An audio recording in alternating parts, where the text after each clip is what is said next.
Vem comigo. O que nós iremos começar aqui? Função polinomial do primeiro grau, também conhecida como função afim. Vamos pegar a parte básica, depois a gente vai aumentando o nível e percebendo aonde essa matéria também pode aparecer. Essa matéria é muito importante. Esse tópico de matemática é muito importante. Então vamos nós. Função afim ou função polinomial do primeiro grau. A primeira coisa que você precisa conhecer é a famosa lei de formação. Você olhar para a função e assim, essa lei de formação aqui é de uma função polinomial do primeiro grau. Qual é a lei de formação? É a x mais b. Tanto faz chamar y como chamar f de x, dá no mesmo. Então a x mais b é a lei de formação que caracteriza uma função afim, em que esse a tem que ser diferente de zero. O a tem que ser diferente de zero. O b pode ser zero? Pode. E até top quando o b é zero. E aí vamos nós. Quem são as variáveis? Uma variável é o x. Vamos botar isso na cabeça. X é uma variável independente. Bota isso. Y é variável, mas é variável dependente. Quando você estiver trabalhando com função, sempre vai funcionar da seguinte maneira. Em função você vai ter a variável independente e a variável dependente. Variável dependente, y. Variável independente, x. Está interpretando uma questão de função e você está em dúvida quem é o x, quem é o y, porque a questão é contextualizada, você pergunta, quem depende de quem? Quem depende é o y. O independente é o x. Por isso que você pode escrever também assim, f de x. O que significa isso? F de função, claro. Em função de x, eu dependo do x. Então, f de x quer dizer, em função do x, eu estou dependendo do x. Então, quem depende é o y. Então, por isso, tanto faz usar f de x como y. E agora vamos para os coeficientes. Coeficiente, sim. Coeficiente A e o coeficiente B.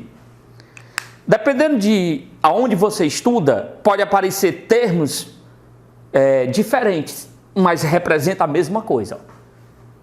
Dependendo do livro, vai chamar isso aqui de termo independente. Por que termo independente? Porque se você olhar, o coeficiente A está ligado ao x, ele está atrelado ao x, ele depende do x. Já o B não depende de nada, de nada. Então, B é um termo independente de x e de y também. Ele não tem nenhuma variável próximo dele. Já o A é um coeficiente em que ele está ligado ao x e também você vai perceber que esse A ele estabelece uma relação entre o y e o x. Eu vou começar a usar os termos grandezas. Você vai ter uma questão contextualizada. Vai ter uma grandeza x, vai ter uma grandeza y.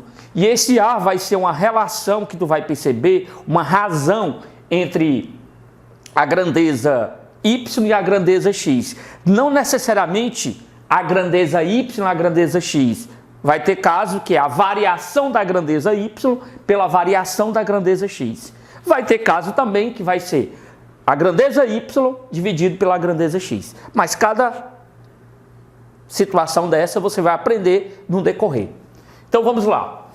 Termo independente, também chamado de quê? Coeficiente A.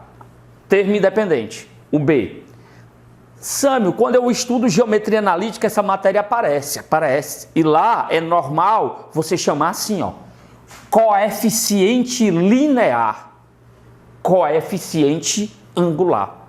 Então, por enquanto, essa parte inicial é para você aprender como cada elemento é chamado. Coeficiente linear ou termo independente. Coeficiente angular ou coeficiente A. Ok até aqui? Então, nós já temos a apresentação da lei de formação. E, às vezes, é engraçado que o simples fato de você mudar uma simples ordem parece que causa confusão em aluno. Por isso que você tem que entender que o A está multiplicando o x. Quem multiplica o x é o A, o coeficiente angular. Quem é independente é o B, é o coeficiente linear. Então você observa que você tem aqui, ó, que o B é 3 e que o A é 6. Coeficiente linear, coeficiente angular. É o que nós temos aqui. Então, A3, B6. E agora vamos partir para que ponto? Conhecer o gráfico dessa matéria. Gráfico, Sam? É, gráfico.